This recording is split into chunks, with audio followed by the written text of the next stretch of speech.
नमस्कार, प्रदेश की अहम खबरें लेकर हाजिर है सुजस आवाज राजस्थान। आज जानेंगे कि आरटीएच और ओपीएस पर क्या सोच है सूबे के मुखिया की। मैं आपको कहना चाहूँगा, हमारे ओपीएस हो या तो हेल्थ हो, दोनों में कामयाब करके दिखाऊंगा। गहलोत मंत्रिमंडल ने एक बार फिर किए जनहित के कई निर्णय, साथ ही जिलों का राउंड अप भी। नमस्कार, मैं हूँ मेधा और मेरे साथ हैं अरिंदम। राजस्थान स्वास्थ्य विज्ञान विश्वविद्यालय RUHS की चिकित्सा, शिक्षा और मानवता की सेवा पर राजस्थान को गर्व है। इस प्रतिष्ठित संस्थान के दीक्षांत समारोह में मुख्यमंत्री अशोक गहलोत ने शिरकत कर विद्यार्थियों को उज्जवल भविष्य की शुभकामनाएं दी। इस अवसर पर मुख्यमंत्री ने कोविड काल और अब जनता को स्वास्थ्य का अधिकार देने सहित चिकित्सा और स्वास्थ्य के क्षेत्र में राजस्थान की उपलब्धियों की चर्चा की। कहने का मतलब ये health right to health bill जो है आया है, इसको हम लोग कामयाब करना चाहेंगे आप सब मिलकर के। इसमें कोई दिक्कत नहीं है, खाली कर्तव्य पब्लिक का भी उसमें है, डॉक्टर्स का भी। और इसके अंदर जो हमने पैरामीटर तय किए, जिस प्रकार 10 लाख दुर्घटना बीमा हिंदुस्तान में कहीं नहीं, और हमने आपके जो प्रतिष्ठित डॉक्टर है उन सबसे बात करके तय करके चीफ सेक्रेटरी लेवल मीटिंग करा के, फाइनेंस सेक्रेटरी मीटिंग करा के पूछ के हम सब अमेंडमेंट कर दिए। हम लोगों ने सब हमने उसको मान लिया। आपका सम्मान बढ़ा देश के अंदर, राजस्थान के आप डॉक्टर आए और इस प्रकार का वहाँ पे बिल पेश हुआ। पूरे देश के अंदर नंबर 1 राजस्थान है जहाँ ये बिल पास हुआ। संकट आया पूरे विश्व का, महामारी ऐसी फैल गई कि जो आंकड़े आ रहे थे मरने वालों के लिए और कोरोना ग्रस्त होने वालों की, पहले लेवल समझ में आई नहीं होगा क्या। मुझे खुशी है मुझसे भी RUHS ने और सबने मिलके जो भीड़वा मॉडल बना, उसका नाम देश में नहीं पूरी दुनिया में गया। WHO ने तारीफ करी और उसी राज्यों में लोग भी आने लगे। जितनी तारीफ करें उतनी कम है। इस प्रकार से सब सरकारी गैर सरकारी सब लोगों ने मिलकर के काम किया।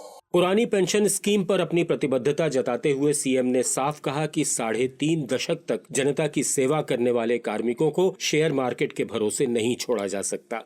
35 साल सर्विस करता हुआ आदमी और उसको आप शेयर मार्केट के भरोसे छोड़ दो, म्यूचुअल फंड के भरोसे छोड़ दो, तेरी पेंशन उस पर तय होगी।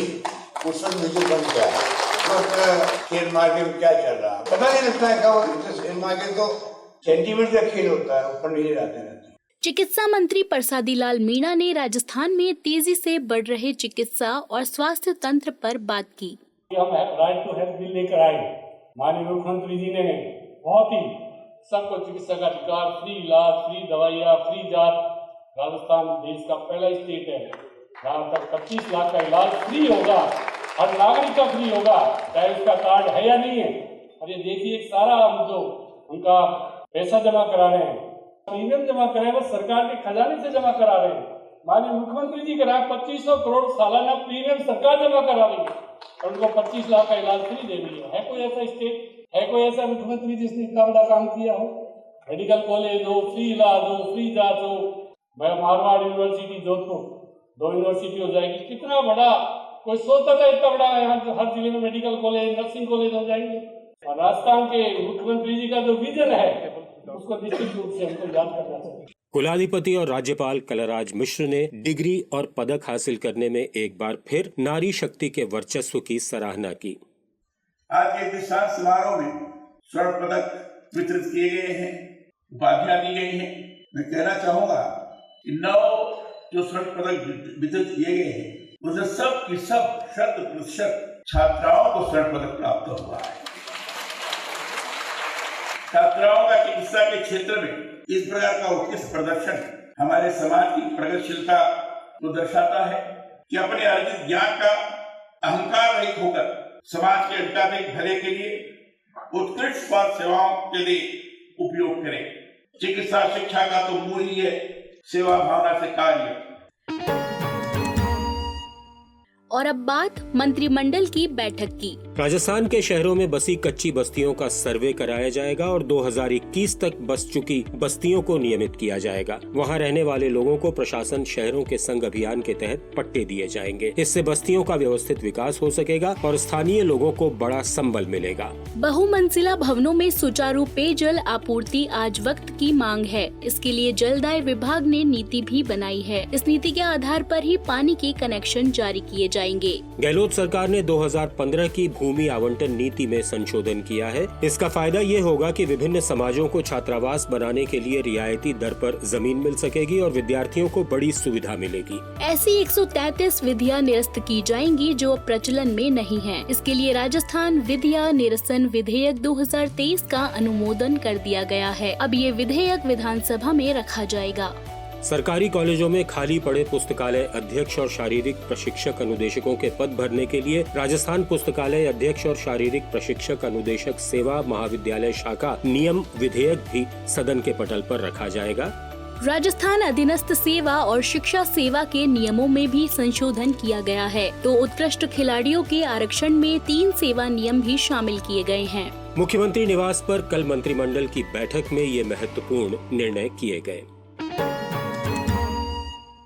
जयपुर में आज से G20 के तहत महिला 20 की बैठक का आगाज हुआ। इसके उद्घाटन सत्र में भारत के शेरपा अमिताभ कांत ने कहा कि महिला समावेशी विकास की धुरी हैं, इसलिए विकास का एजेंडा महिलाओं को ही तय करना चाहिए। मुख्य सचिव उषा शर्मा भी इस मौके पर मौजूद रहीं। 2 दिन की इस बैठक में 18 देशों की 120 महिला प्रतिनिधि हिस्सा ले रही हैं। अब सुनिए जिलों का राउंड अप।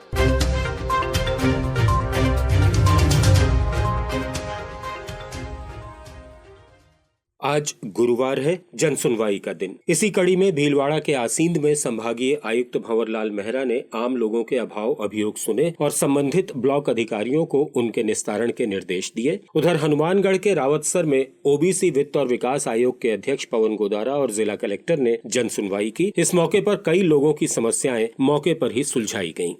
अजमेर डिस्कॉम में बिजली चोरी रोकने और 100% राजस्व वसूली के लिए जो अभियान छेड़ा है, उसका असर अब साफ नजर आने लगा है। वो आज राजस्थान में पहले तो राष्ट्रीय स्तर पर 19वें पायदान पर आ गया है। अजमेर को ग्रेडिंग का भी फायदा हुआ है और अब वो C के बजाय B ग्रेड पर है।